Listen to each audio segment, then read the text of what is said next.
जैसे कि इस समय हम देखेंगे संरचना के कुछ उदाहरण के बारे में।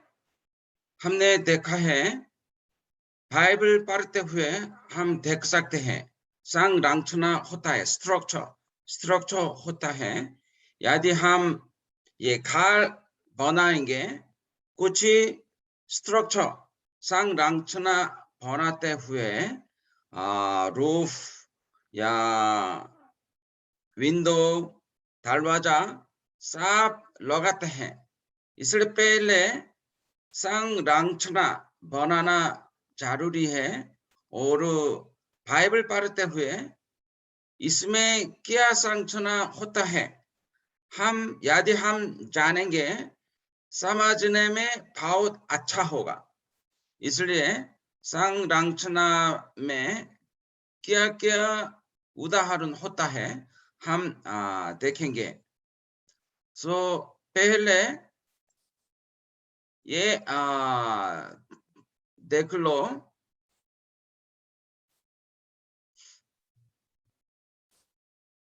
ये संरचना के कुछ उदाहरण।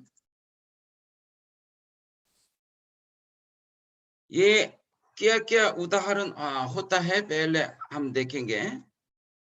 ये पहले ये संबंध है। ये संबंध क्या है? डाटा के साथ समान विचारों को जोड़ना। कुछ विचार एक दूसरों से संबंध है, तो तथा या और ये शब्द के साथ दो विचार जोड़ता है, इसलिए ये संबंध बोलता है, एसोसिएशन अंग्रेजी में। भजन संहिता 1 में पद 1 देखिए, क्या ही दाने हैं वो मनुष्य जो दूषितों की योजना पर नहीं चलता और छोड़ते हैं, और ना पापियों के मार्ग में खड़ा होता, और ना था करने वालों की मंडली में भेजता है। तो ये और शब्द के साथ दो सोच जोड़ता है, इसलिए ये संबंध बोलता है। पद्धति में देखो, वो उस वृक्ष के समान है जो पानी की धाराओं के किनारे लगाया पाया है, और अपनी ऋतु में फलता है, और जिसके पत्ते कभी मर जाते नहीं, और जो कुछ वो पुरुष करे वो सफल होता है। इसलिए तथा या और शब्द के साथ दो सोच जोड़ता है, ये संबंध बोलता है। दूसरा तुलना, ये कंट्रास्ट बोलता है। तो लेकिन के साथ विभिन्न विचारों को जोड़ना। दो विचार अलग है, इसलिए ये दो अलग विचारों को जोड़ने के लिए लेकिन ये शब्द यूज कर सकता है, लेकिन या परंतु। तो इसलिए हम देखेंगे भजन संहिता 1 का 2। ये देखो, परंतु तो पद 1 में किसके बारे में लिखा है? कौन लोग दाने हैं, इसके बारे में बताया है। पद 2 में परंतु ये अलग सोच अभी बताते हैं। वो तो यहोवा की व्यवस्था से प्रसन्न रहता। तो क्या अलग है? तो अभी देखा है पद एक में हम देखा है ये वो ताने वाले दुष्टों की योजना पर नहीं चढ़ता, वो नहीं चढ़ता है और ना होता है और ना भेजता है, ऐसा ही बता दिया। परंतु इसमें पद दो में वो क्या क्या करते हैं, पद एक में ये काम नहीं करते हैं, परंतु पद दो में ये काम करते हैं। सो इसे दो थोड़ा सा अलग है।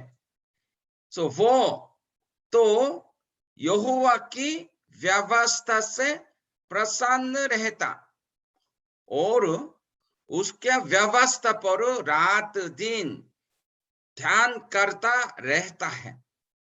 तो इसलिए ये भजन संहिता ये लिखा वाला ये बोलता है पद एक में ये दाने हैं, ये लोग नहीं चढ़ता है, ना होता है, ना फेंकता है, लेकिन परंतु ये दूसरा सोच यहोवा की व्यवस्था से प्रसन्न रहता, उसकी व्यवस्था पर रात दिन ध्यान करता रहता, इसकी तरफ अल्लाह है।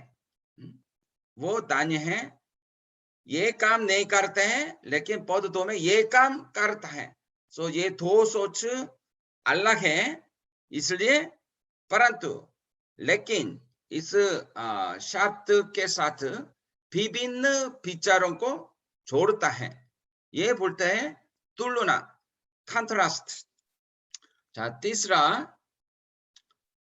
पुनरावृत्ति, पुनरावृत्ति रिपीटिशन, समान शब्दों की पुनरावृत्ति। तो सेम वर्ड, तो समान शब्दों को बार बार बोलता है। तो भजन संहिता 118 में क्या लिखा है, यहोवा का धन्यवाद करो क्योंकि वो भला है, उसकी करुणा सदा की है, उसकी करुणा सदा की है। तो इस्राएल कहे उसकी करुणा सदा की है, उसकी करुणा सदा की है। 3 में कुरान का घराना कहे उसकी करुणा सदा की है। पद 4 यहोवा के धर्मव्यय कहे उसके करुणा सदा की है। तो इसमें उसकी करुणा सदा की है, परमेश्वर की करुणा सदा की है, ये बार बार बताते हैं। क्यों बताते हैं, क्योंकि ये शब्द बहुत महत्वपूर्ण है, इसलिए ये शब्द बार बार बताते हैं। इसलिए हमको ध्यान रखना चाहिए, एक शब्द या सामान्य शब्द बार बार आता है, इसका मतलब क्या है, ये वचन ये बहुत महत्वपूर्ण है, ये इसमें ध्यान रखना चाहिए। तो हम और दूसरा उदाहरण देखेंगे, यूहन्ना, यूहन्ना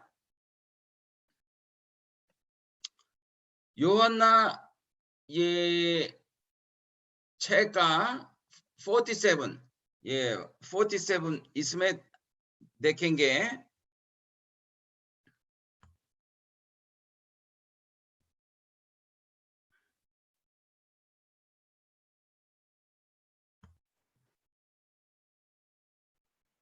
सो फिर यूहन्ना सुसमाचार 6 अध्याय देखेंगे।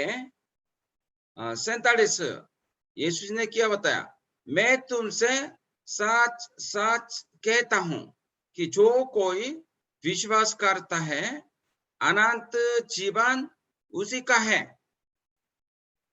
जीवन तो 48 जीवन की रोटी मैं हूं, जीवन की रोटी मैं हूं।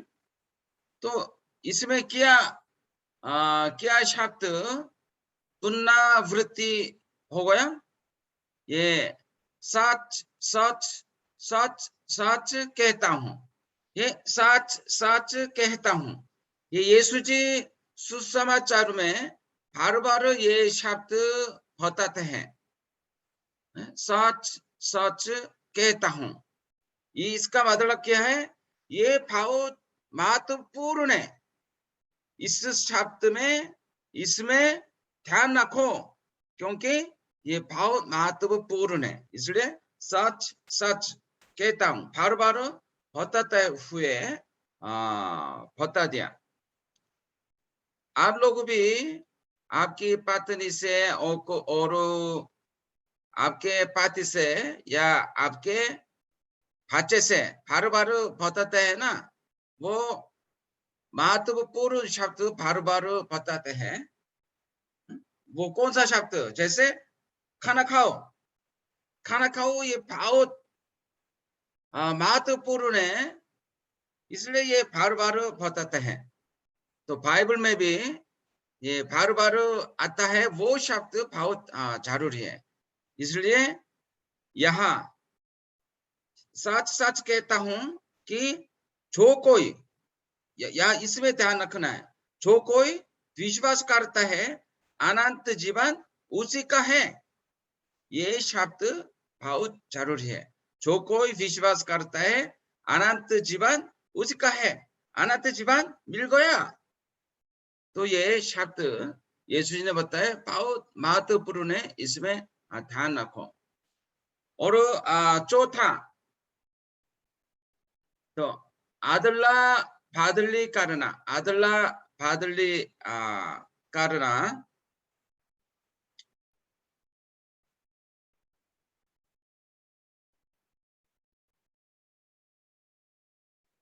तो ये शब्द में देखेंगे,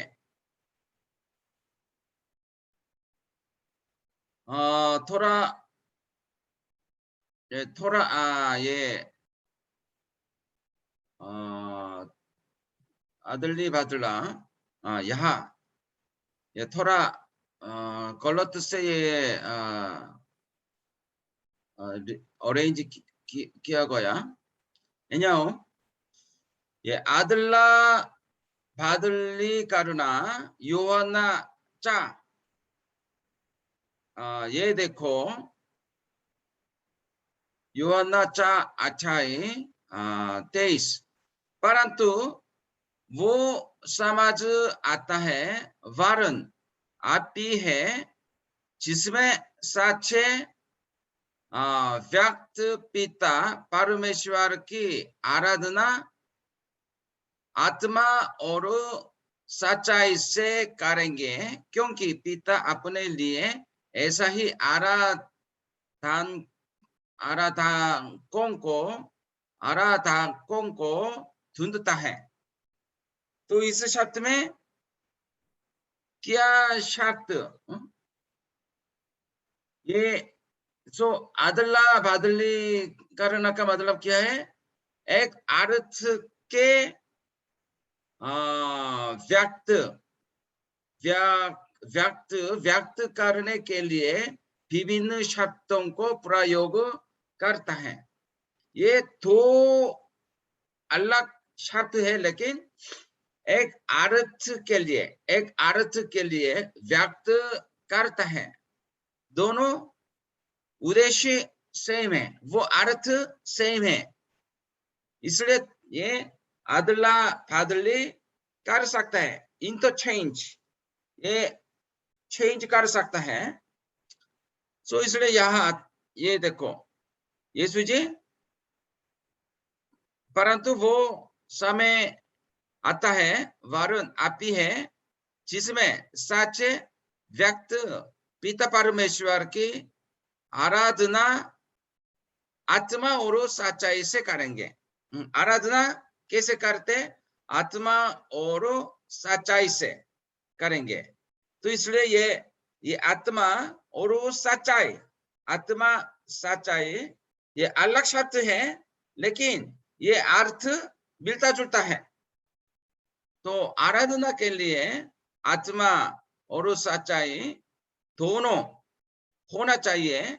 ये अर्थ इंटरचेंज कर सकते हैं, आत्मा और सच्चाई या सच्चाई और आत्मा, और ये छूटता मिलता।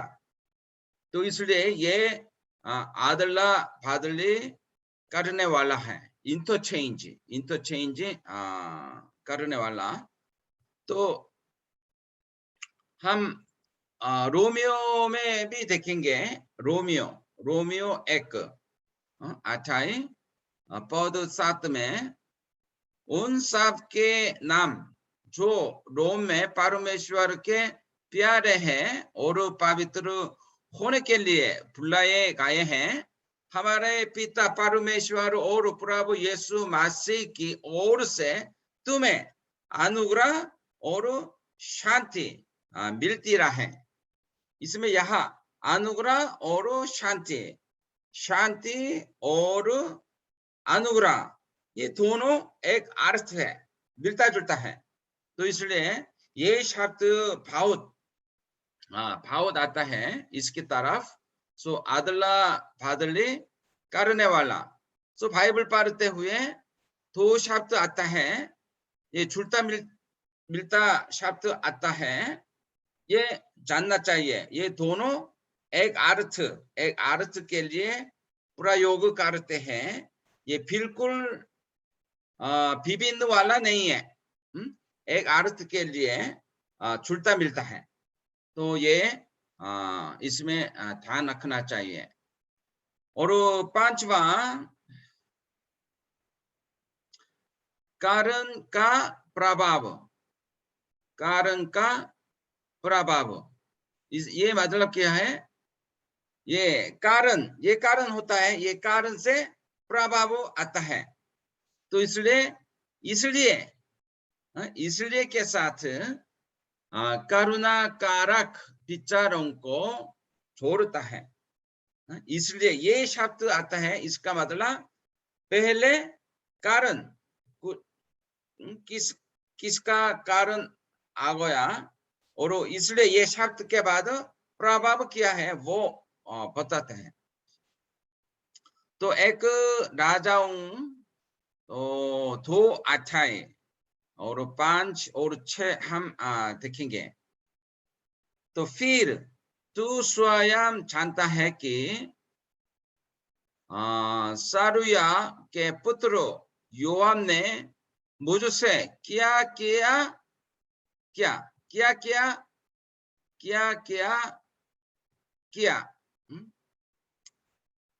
इसमें भी क्या ये रिपीटिशन पुनरावृत्ति हो गया। ये बहुत महत्वपूर्ण है।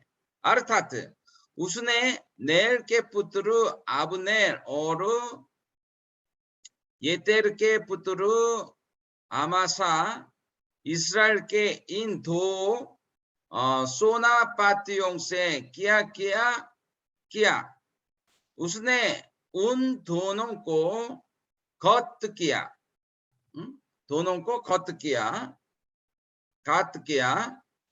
और मेल के समय युद्ध का रखू बहु कर उससे अपनी कमर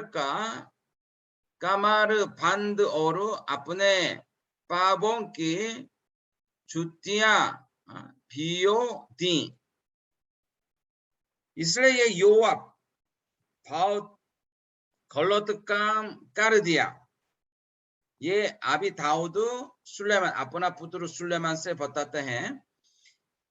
इसलिए योआब बहुत गलत काम कर दिया, मैं उसको चुन नहीं कर सकता था।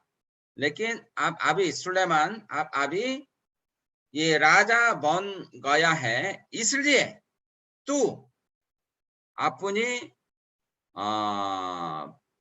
खुदादी से काम नेला और उसे पके फलने को अधोलोक में शांति से उतारने ना देना।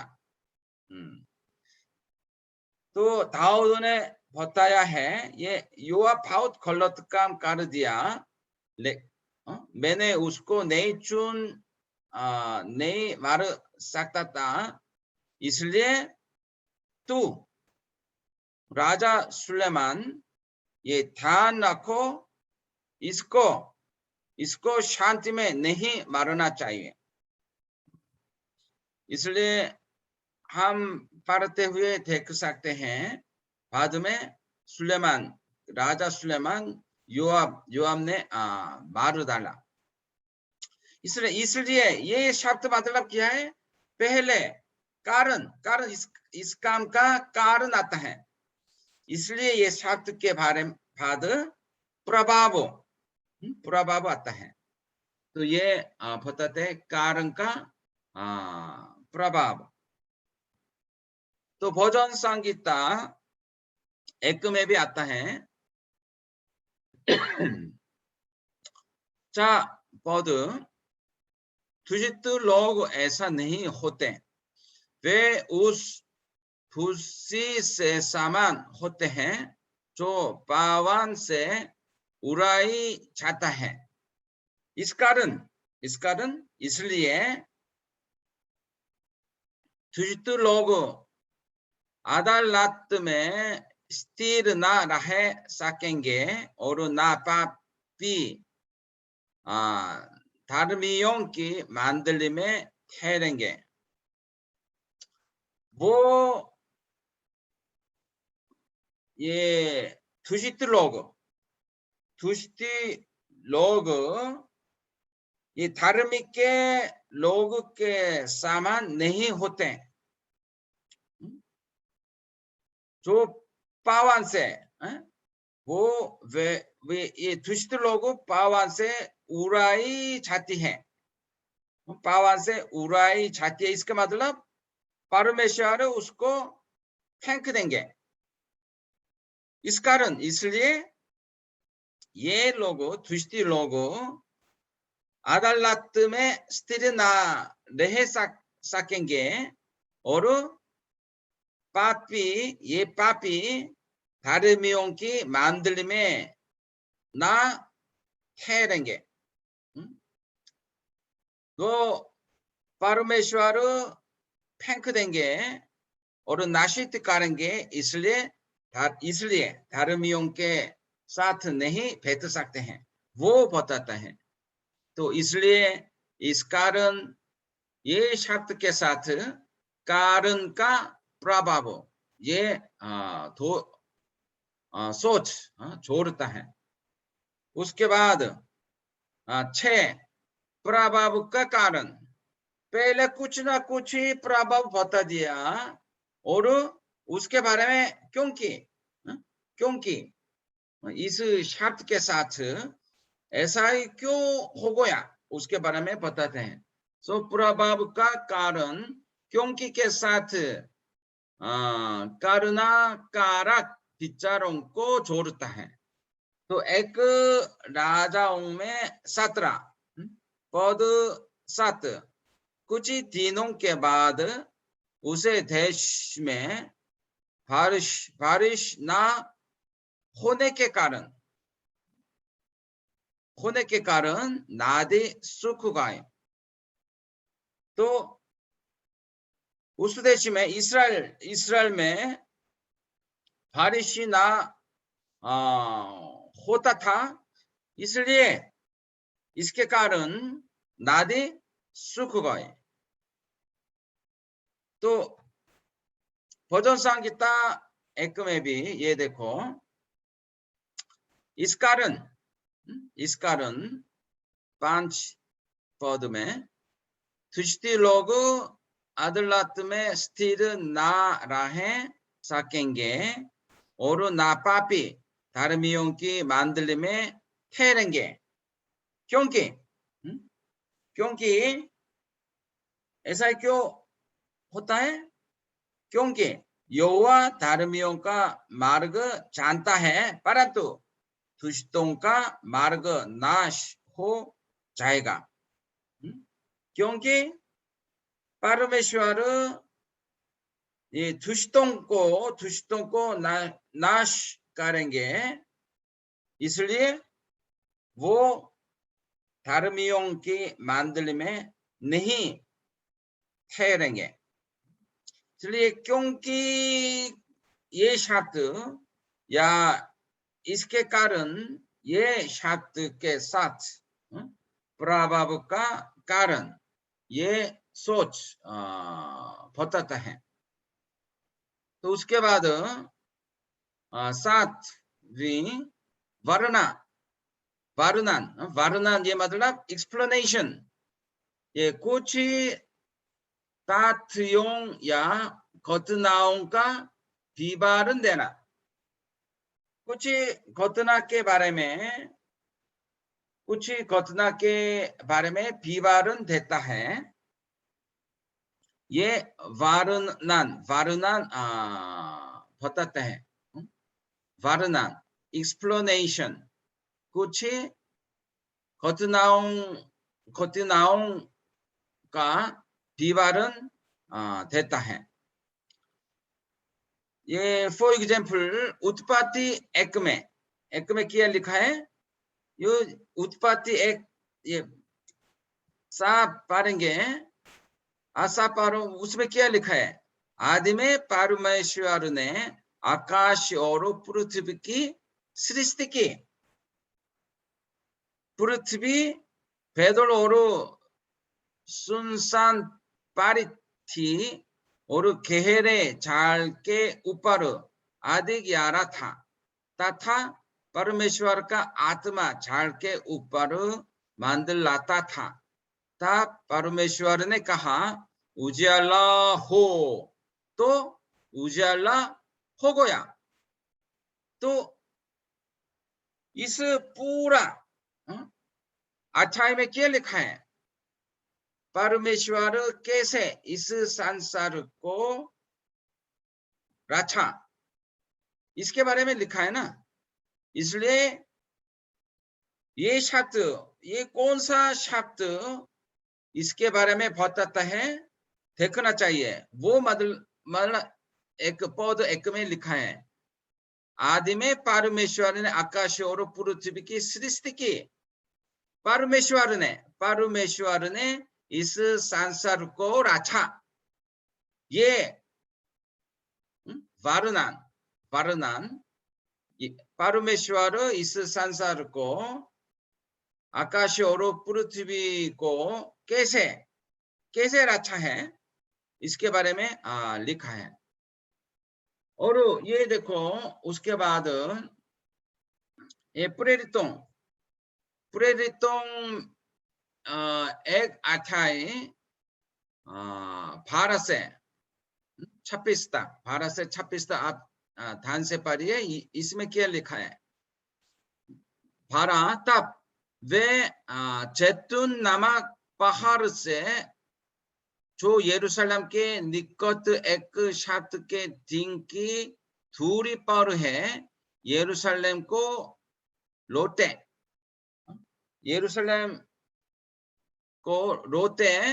उसके बाद और जब वहां पहुंचे तो वे उस अटारी पर गए जहां पतरस, यूहन्ना, याकूब, अंद्रियास, फिलिपुस, थोमा, मारुदोल्मे, मत्ती, तो हल्फाइस का पुत्र याकूब, शामोन, जोलोतेस और याकूब का पुत्र यूदा रहते थे।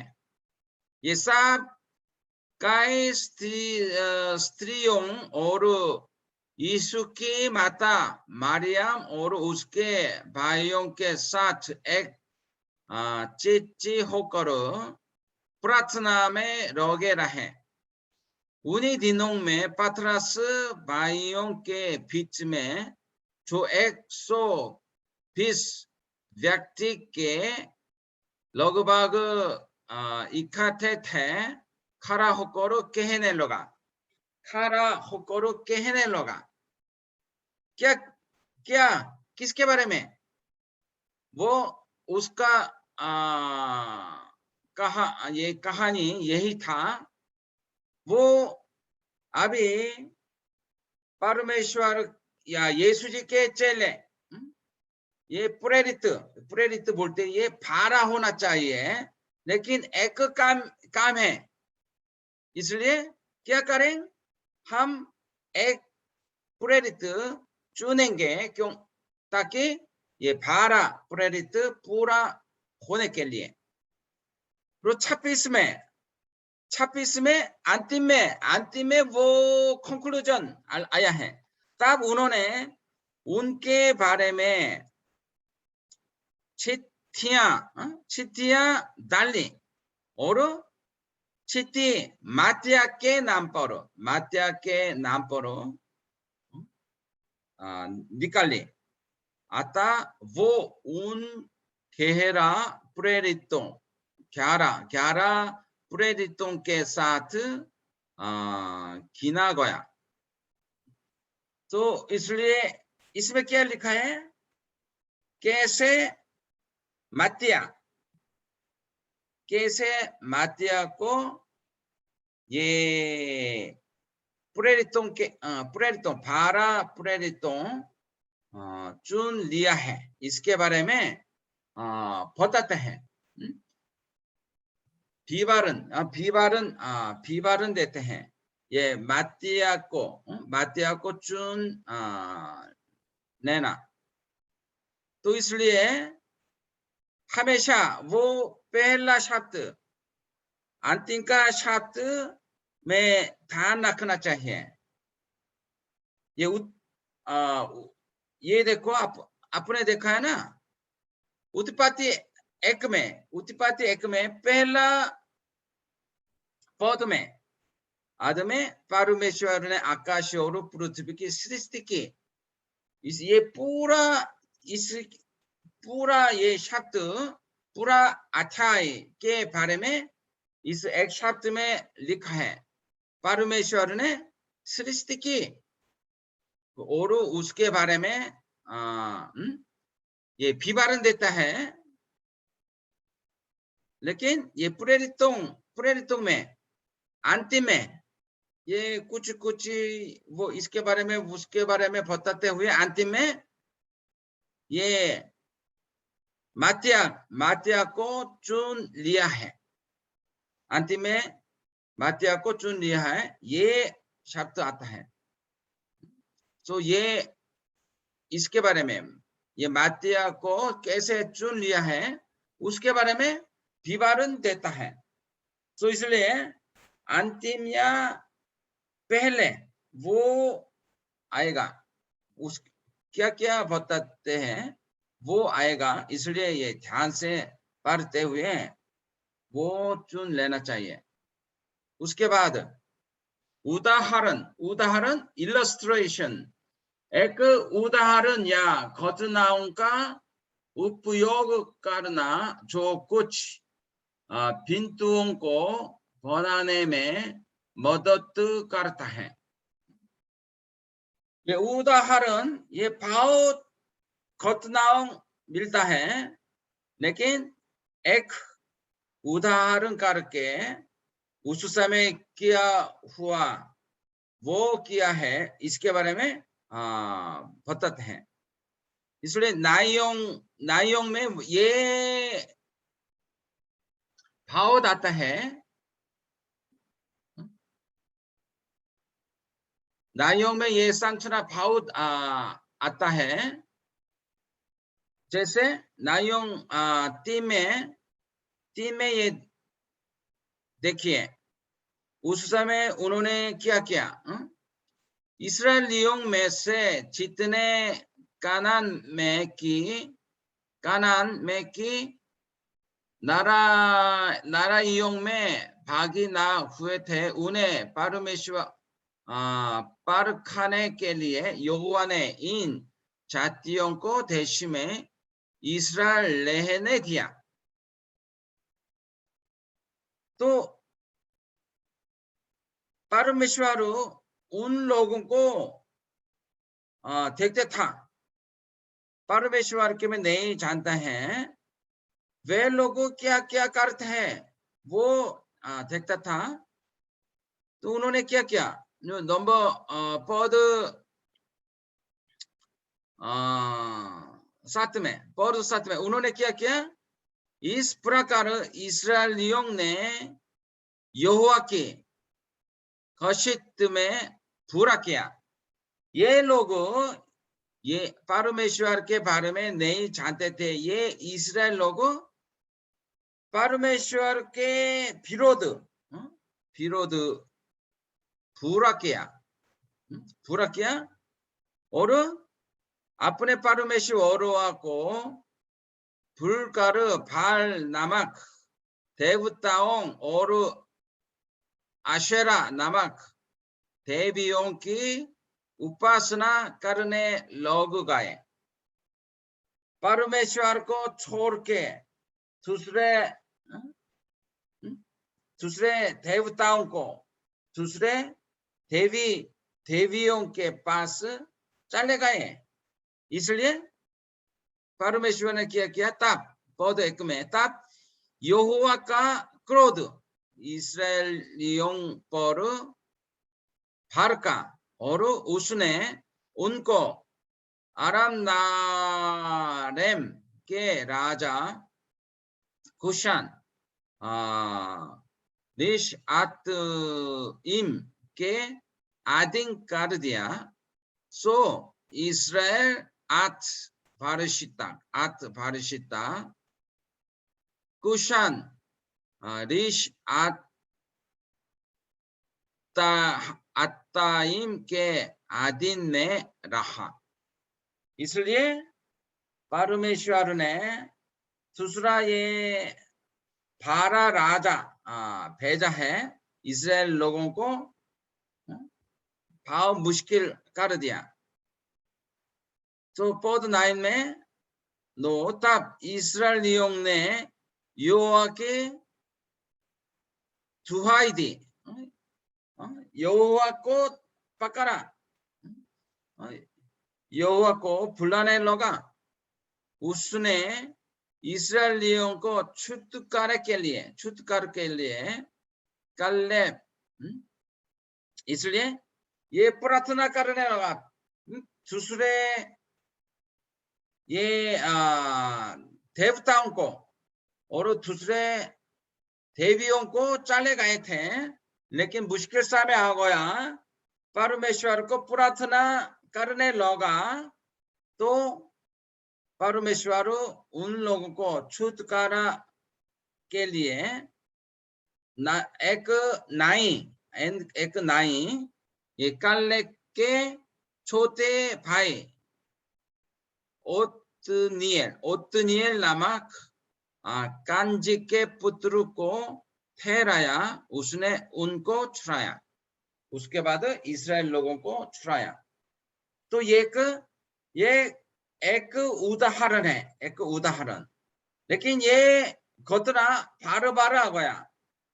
इस्राएल लोग परमेश्वर को छोड़ के दूसरे देवताओं को, देवियों को चले गए। लेकिन मुश्किल समय आ गया, परमेश्वर को प्रार्थना करने लगा तो परमेश्वर एक नाई को भेजा, उनके पास भेजा और इस्राएल लोगों को छुड़ाया। ये एक उदाहरण है, एक घटना है। ये बार बार आता है और कई बार आता है। लेकिन ये एक उदाहरण, एक एग्जाम्पल, इलस्ट्रेशन होता है। तो इसलिए नाइयों, यदि आप लोग नाइयों देखेंगे, ये घटना कई बार देख सकते हैं। तो दूसरा काम भी होगा, लेकिन ये घटना उदाहरण है। तो इसलिए देखो नंबर 9, ये चारुमोत्कर्ष, ये मतलब क्लाइमैक्स, चारुमोत्कर्ष। आप लोगों ये टीवी से ड्रामा का बार देखेंगे। आजकल पेंडेमिक के कारण लोग बाहर नहीं जाते हैं, तो बैठे हुए ड्रामा देखते हैं। लेकिन तो ये बाइबल यीशु जी का फिल्म, यीशु जी का फिल्म भी देख सकते हैं। तो लोगों लोगों हम्म, लोगों से सुसमाचार सुना सकते हैं। ये साथ साथ ये दिखाओ, आजकल स्मार्टफोन के द्वारा ये ड्रामा, ये बाइबल ड्रामा, यीशु जी के बारे में बाइबल ड्रामा, यीशु जी का फिल्म, ये भाव देख सकते हैं। ये दिखाते हुए सुसमाचार सुना सकते हैं। तो इस ड्रामा में क्लाइमैक्स आता है, क्लाइमैक्स। कुछ एक आदमी था, कुछ कैसे पैदा हुआ, उसके बाद क्या हुआ, मुश्किल समय आ गया, लेकिन ये भाव चला गया। उसके बाद भाव अनोखा काम शुरू हो गया और ये पूरा ये मुश्किल मुश्किल समय ये खत्म कर दिया। इसलिए ये कहानी ये पहले से धीरे-धीरे चलते हैं और ये सबसे ऊपर में अनोखा काम होता है। वो चरमोत्कर्ष क्लाइमैक्स होता है, क्लाइमैक्स। इसलिए हम बाइबल पढ़ेंगे तो ये देख सकते हैं, यीशु जी के जीवन में भी क्या क्या घटना, कौन सा घटना चरमोत्कर्ष होगा। यीशु जी पैदा हुआ तो ये इस मारने के लिए कोशिश किया, लेकिन वो चला गया, वापस आ गया और कुछ काम था तो ये 30 साल में अपना काम शुरू किया, अनोखा काम कर दिया। तो बीमारों को चंगाई कर दिया, सुसमाचार सुनाया, और लोगों को ये परमेश्वर के पास लाया था। और उसके बाद क्या हुआ, वो पकड़ गया, मार डाला, क्रूस में मार डाला, लेकिन 3 दिन के बाद जी उठा। ये क्लाइमैक्स है, ये क्लाइमैक्स। क्रूस में मर गया, लेकिन 3 दिन के बाद जी उठा, क्लाइमैक्स में। और उसके बाद अपने चेलों से वो मिशन दे दिया, मिशन का काम, इस हर जगह में जाके सुसमाचार सुनाओ। और वो स्वर्ग चले गए, वो वापस आएंगे। लेकिन यीशु के जीवन में ये क्लाइमैक्स, क्रूस में मारने के बाद 3 दिन के बाद जी उठा, ये क्लाइमैक्स होता है। इसलिए ये हर कहानी में ये क्लाइमैक्स होता है। और एक राजाओं में क्लाइमैक्स क्या होगा, ये एक राजाओं में ये कई राजा के बारे में बताते हैं, लेकिन इसमें क्लाइमैक्स भी होता है। क्लाइमैक्स कहाँ होता है, राजा सुलेमान के साथ। इसलिए एक राजाओं दास, तो 23 में देखो, इस प्रकार राजा सुलेमान थान और पृथ्वी में पृथ्वी के सब राजाओं से हारकर हो गया।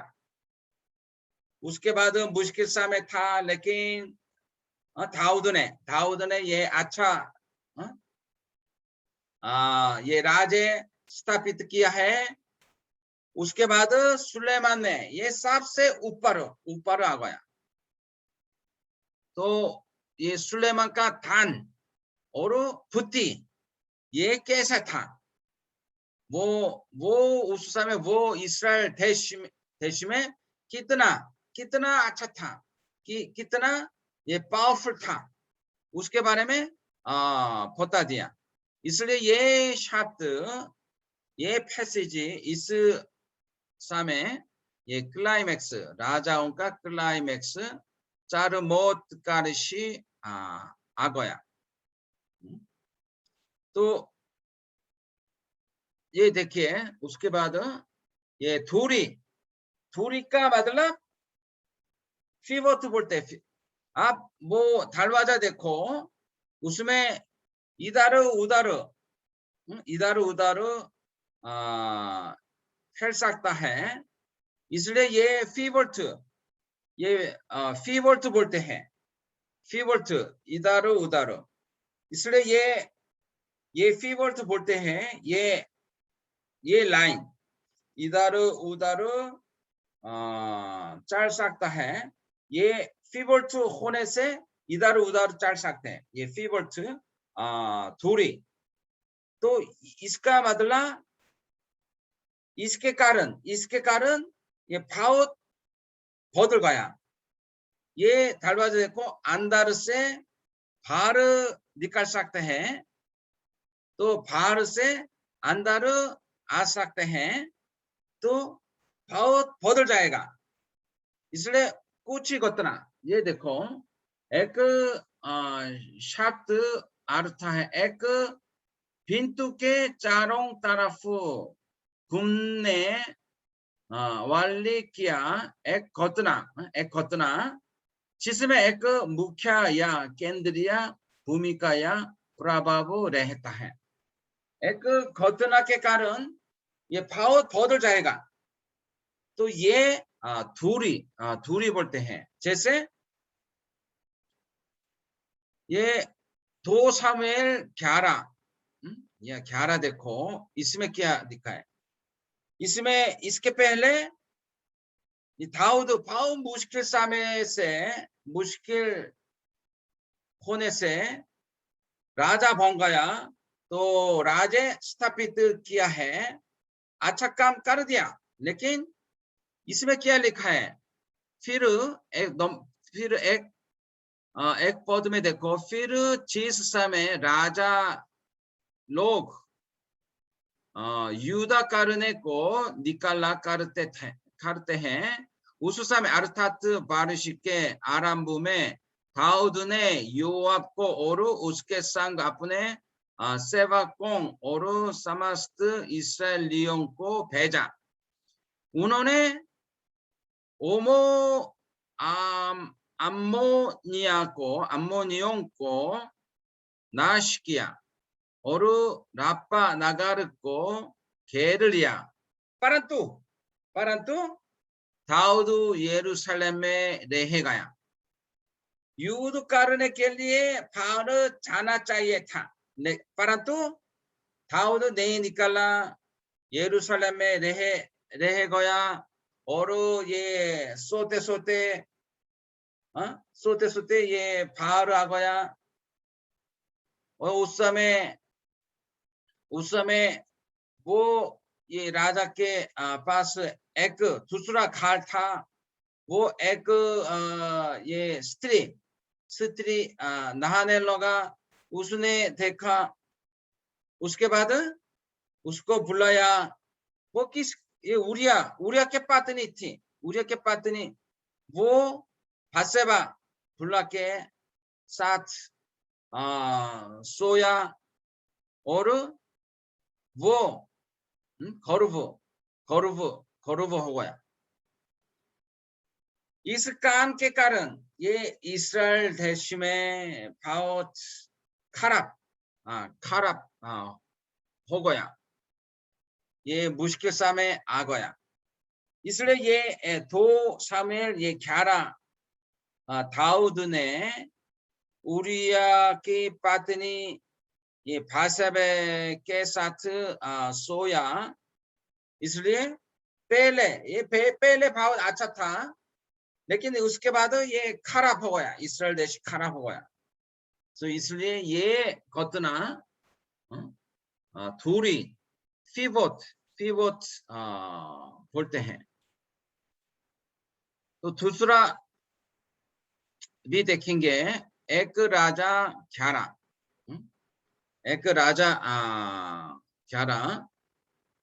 तो यहाँ भी, परंतु हम ये शब्द शायद ये शब्द बार ये थूरी के लिए आएगा, परंतु राजा सुलेमान फिरौन की बेटी इजिप्ट और भाव से 비자띠아 स्त्रियों से जो मोआबी, 암몬니, एक्दोमी, सोदोनी और हित्तिती प्रीति करने लगा। तो इसलिए राजा सुलेमान उस समय वो इस्राएल देश बहुत ऊंचा, सबसे ऊंचा जगह में आए थे, लेकिन भाव स्त्री को स्त्री से प्यार करने लगा। ये भाव परमेश्वर में विश्वास नहीं करते हैं, उन लोगों को बुला के अपनी पत्नी बना दिया। इसलिए उनका मान ये खराब होने लगा। ये ध्यान से पढ़िए। तो पद 4 में क्या लिखा है? अतः जब सुलेमान बुरा हुआ तब उसकी स्त्रियों ने उसका मान पराये देवताओं की ओर भड़का दिया। उसका मान अपने पिता दाऊद के समान अपने परमेश्वर यहोवा पर पूरी रीति से लगा ना रहा। तो राजा सुलेमान सबसे ऊंचे जगह में आया था, लेकिन ये स्त्रियों से कारण, ये स्त्री से कारण वो मान, उसका मान खराब हो गया। तो परमेश्वर को छोड़ के दूसरे देवताओं के पास गए थे। इसलिए पहले सबसे ऊंचा था, लेकिन उसके बाद ये नीचे ये इस्राएल देश नीचे आ गया। इसलिए ये घटना भी, ये देखो 2 सामुएल 11, 1 राजा 11, ये पूरी फिबोत की घटना है, फिबोत की घटना। उसके बाद ये 11 तैयारी प्रेपरेशन, इसका मतलब क्या? ये देखो क्या क्या कुछ काम तैयार करने के लिए हुआ है। जैसे उत्पत्ति 1 में परमेश्वर ने आकाश और पृथ्वी की सृष्टि की, और उत्पत्ति 2 में परमेश्वर ने आदम मनुष्यों को रचा। उसके बाद उत्पत्ति 3 में ये आदम का पतन, वो गिर गया, आदम का पतन आ गया। इसलिए उत्पत्ति 1, उत्पत्ति 2 ये तैयार करते हैं। उत्पत्ति 3 में आदम कैसे गिर गया वो बताने के लिए ये तैयार किया। इसलिए ये लॉजिकल सीक्वेंस, ये कहानी एक दूसरों से संबंध है। तो ये तैयार करते हुए ये दूसरा और तीसरा घटना आ गया। इसलिए उत्पत्ति 1, 2 तैयार करके उत्पत्ति 3 आ गया। इसलिए ये समझने में ऐसा ही सोचना चाहिए। और दीर्घाम 2 में क्या लिखा है? मूसक का जन्म। और दीर्घाम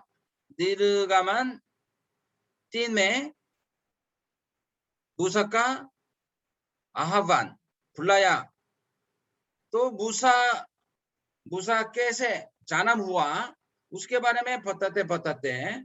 तो कैसे ये राजा के पुत्र बन गया, दूसरा देश के राजा के पुत्र बन गया, लेकिन अपना लोगों को मदद करने के लिए ये एक सिपाही मार डाला। इसलिए उसके कारण ये जंगल में भाग गया।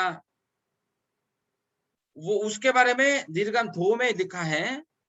लेकिन दीर्घाम 3 में परमेश्वर ने ये मूसा को बुलाया है।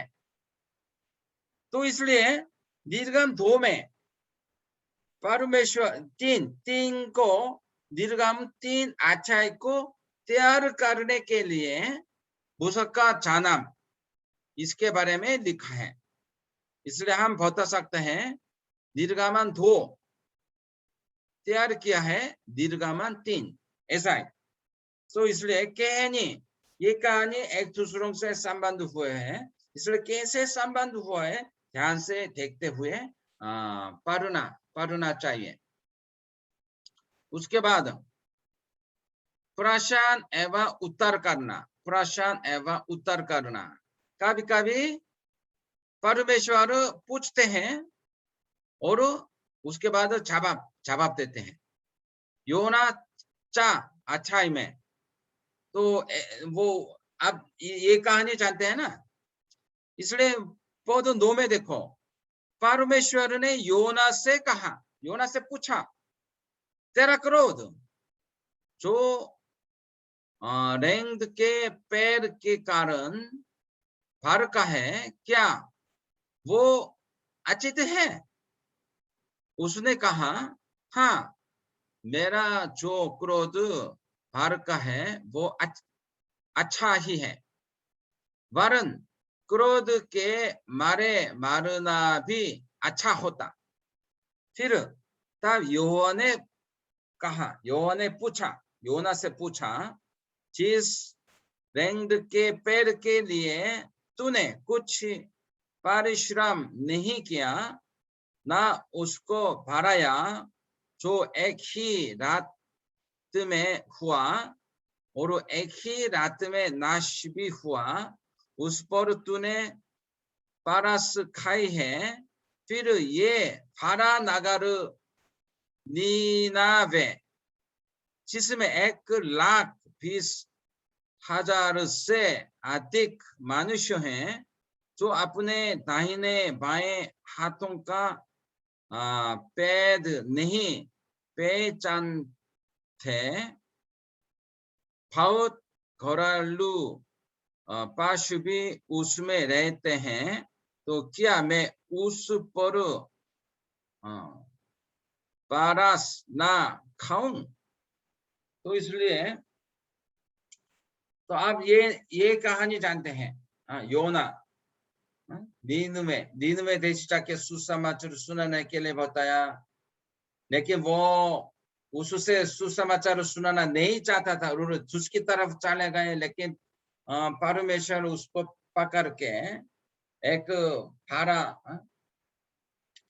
फिश, ये हरा मछलियों के द्वारा ये योना को पकड़ा और निनवे को भेज के सुसमाचार सुनाया। भाव लोगों अपना मान फिराया, इसलिए ये योना बहुत गुस्सा आ गया। भाव लोगों परमेश्वर के पास आ गया। क्यों गुस्सा आ गया? ये दूसरा देश के लोग हैं, ये एनोमी है, इसलिए सुसमाचार सुनाना नहीं चाहता था। ये भाव नैरो माइंड, उसका मान इतना अच्छा नहीं है। ये प्रॉफिट योना का मान इतना अच्छा नहीं है, इसलिए परमेश्वर पूछते हुए उसको सिखाया। इसलिए प्रश्न एवं उत्तर करने का ये शब्द आता है, सेंटेंस भाव आता है, खास करके पुराना नियम में आता है। इसलिए ईशाया 40 में भी ये प्रश्न और उत्तर करने का शब्द आता है। किसने यहोवा की आत्मा को मार्ग बताया, उसका सलाहकार होकर उसको सिखाया है। वो पूछते हुए उसने जिसमें सम्मति ली और जिसने उसे समझकर न्याय का पथ बता दिया, और जान शिखाकार बुद्धि का मार्ग जाता दिया है। ये पूछते हैं, परमेश्वर के बारे में पूछते हैं। कौन परमेश्वर परमेश्वर को जान सकते हैं, पूछते हुए ये जवाब देते हैं। ये पुराना नियम में भाव आता है, इसलिए आप लोग ये ध्यान से पढ़िए। उसके बाद तीसरा धाकना, ये लिफाफा भी बोलते हैं, धाकना लेकिन लिफाफा। लिफाफा ये मतलब क्या है, ये देखो देखिए, लिफाफा पहला और अंतिम दोनों सेम, पहला अंतिम दोनों सेम है। इसलिए शुरुआत एवं अंतिम बिंदु के लिए समान शब्द या व्याख्या का इस्तेमाल करना। तो ये पहला और अंतिम में, शुरू में अंतिम में समान शब्द यूज करते हैं, वो धाकना लिफाफा बोलते हैं। जैसे भोजन संहिता 8 में पद एक, ये देखो, हे यहोवा हमारा प्रभु, तेरा नाम सारे पृथ्वी पर किया ही प्रताप में है। और अंतिम में क्या है लिखा है, पद 9 में, हे यहोवा है हमारे प्रभु, तेरा नाम सारी पृथ्वी पर किया ही प्रताप में है। ये दोनों सेम तो पहले और अंतिम में, इसलिए ये ये परमेश्वर का नाम, पृथ्वी पर ये पूरा है, महान है। ये दोनों, ये शब्द पहला अंत में लगा के ये बताना चाहते हैं, इसलिए महत्वपूर्ण पद है। सो ये धाकना तो लिफाफा बोलते हैं।